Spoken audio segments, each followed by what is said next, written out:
Lucy May here. I hope you're having a wonderful morning and so far you've had a great week. And if you haven't, well, guess what? You're here with me. So maybe I can add some cheeriness and some brightfulness to your life, if that's a word.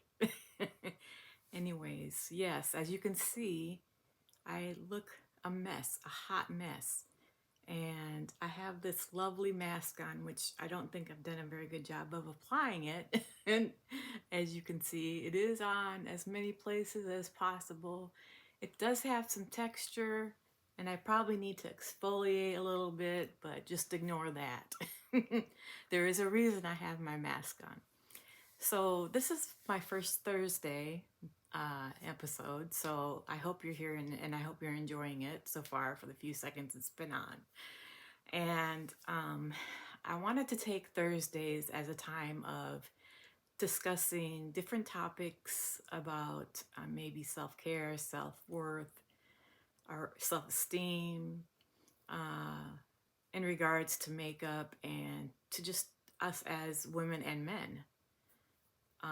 Because there are men out there that do, believe it or not, put makeup on. And some do it for different reasons, and some do it, because it enhances their features. So that's why I include men in this group of people. Anyways, um, we all have different reasons why we wear makeup, and for me, I enjoy putting it on, and um, it makes me feel good about myself, and I have fun with it. So, do I wear makeup every day? I try, but depending on situations, I can't always every day. Like this past week, I had a few procedures done that for my back. I had one for my back, and I had one for my cheek over here.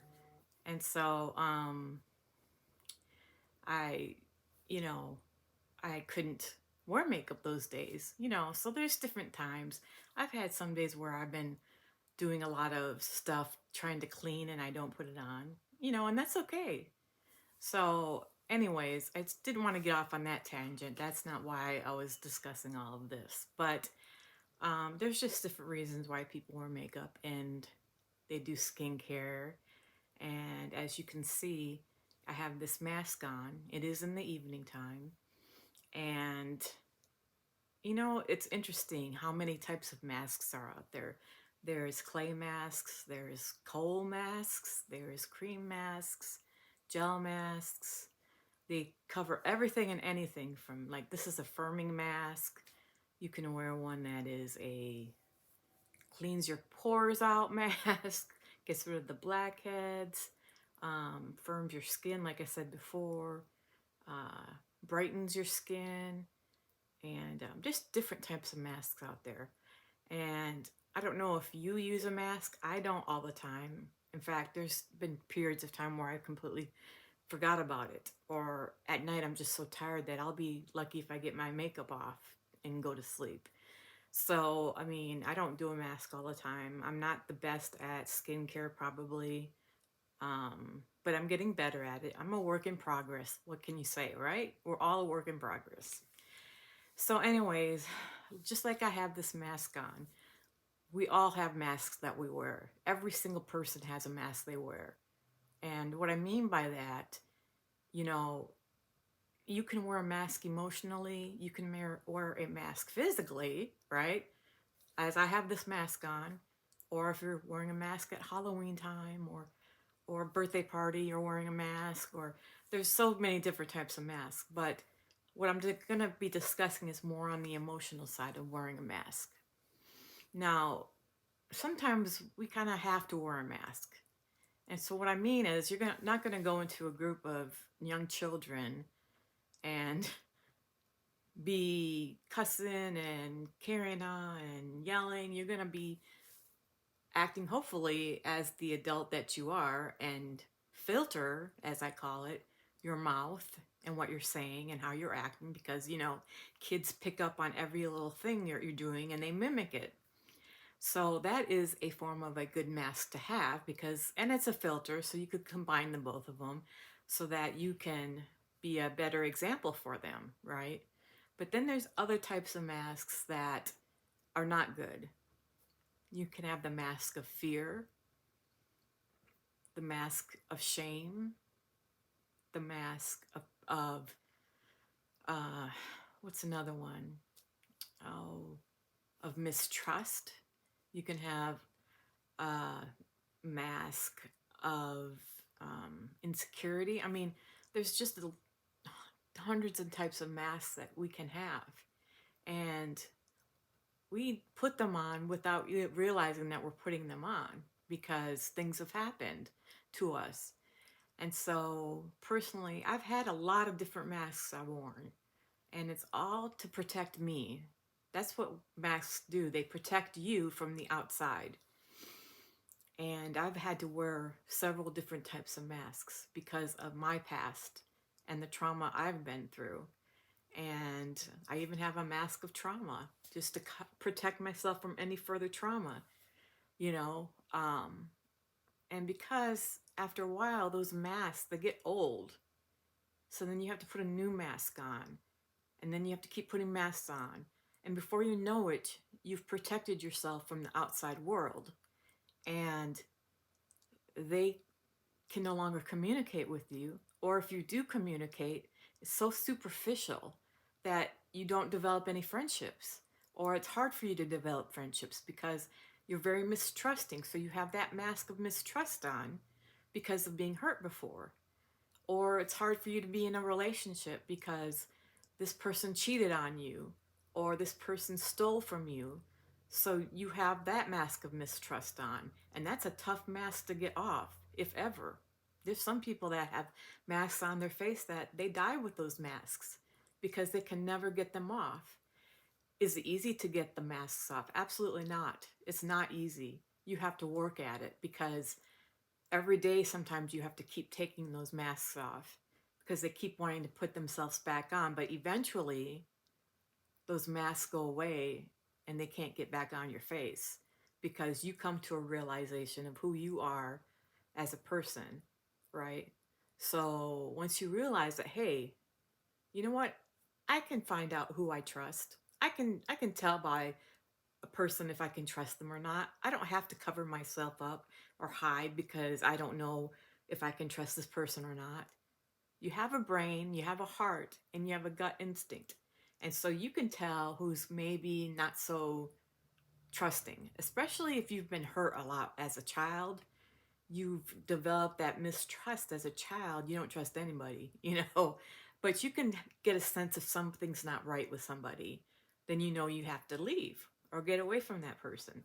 So, how do you get rid of these masks? You get rid of them by slowly peeling each layer after layer after layer off. And I recommend doing one layer at a time, right? So, is it easy? No. It's very messy at times.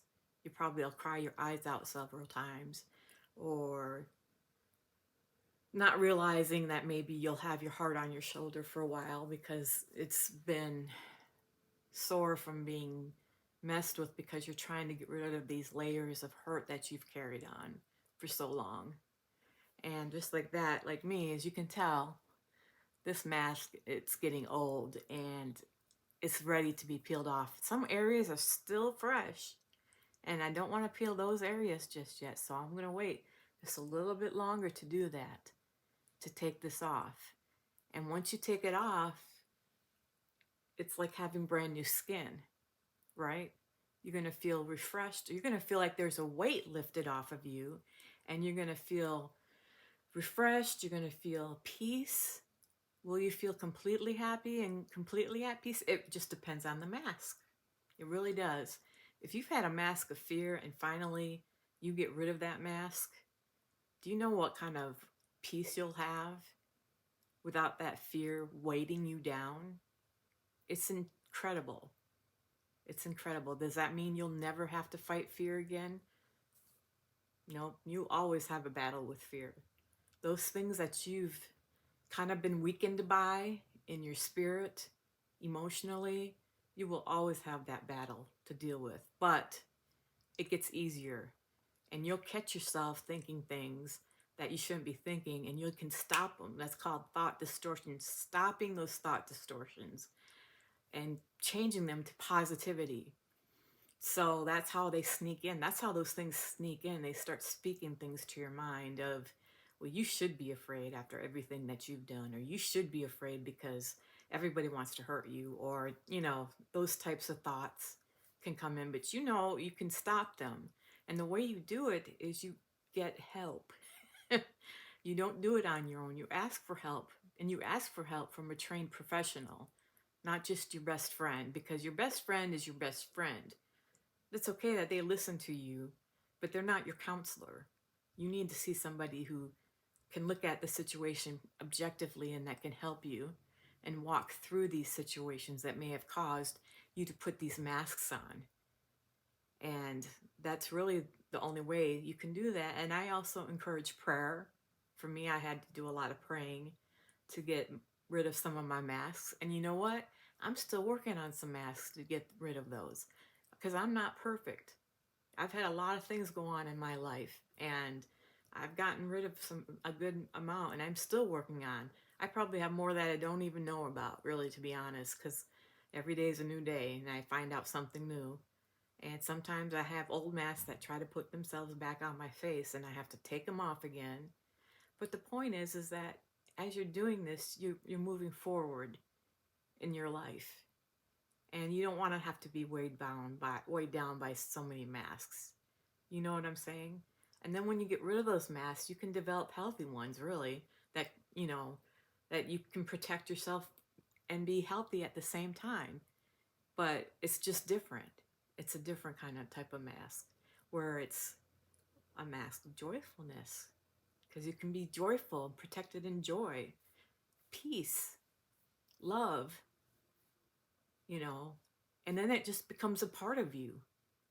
And you don't have to have any masks or anything anymore. And you can also be able to discern or tell when there's things are wrong or things are off. So I encourage you today, as I'm going to take this mask off, and it's not going to be pretty. It's not going to be pretty, but as I'm taking this mask off, I encourage you to take your masks off and find some people that can help you do it.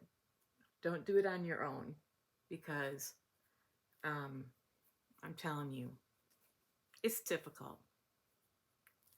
And I'm not afraid to admit I've needed counseling and am still needing counseling in my life, because I've had a lot of different traumas happen, which I'll probably get into on another different episodes. Got some of my hair involved in it, even my eyebrows. I can't do that. Anyways, I know I'm not getting all of it off. I've got some here I need to get off. I just encourage you to keep working on your masks, your physical and emotional masks. Get some that you like to use physically and that do a good job with your face. And I know I've got some more I have to take off, but that's okay. Anyways, that's all I really wanted to talk about you today for today's episode. And I just hope you have a blessed day and a blessed weekend. And I will see you all back on Monday. And I'm just excited that I got to speak again this week. So if you have any comments, concerns, questions, you can always comment on this video or message me. Also, please like and subscribe to this video and to my page. I would greatly appreciate it. And there's so many other videos there you can watch, that if you're feeling like you want to binge watch videos, I don't know if I would recommend that, because I feel like my voice puts people to sleep. So I hope that's not the case, but I'm pretty sure it probably is. It's okay. What is that? Osmosis? You learn by osmosis, like putting a book on your head and letting the information come into your brain. Letting the information from what I'm saying come into your brain while you're sleeping, right? Sorry, I know I'm just joking with all of you, but I do hope y'all have a great weekend, and I will see you back on Monday.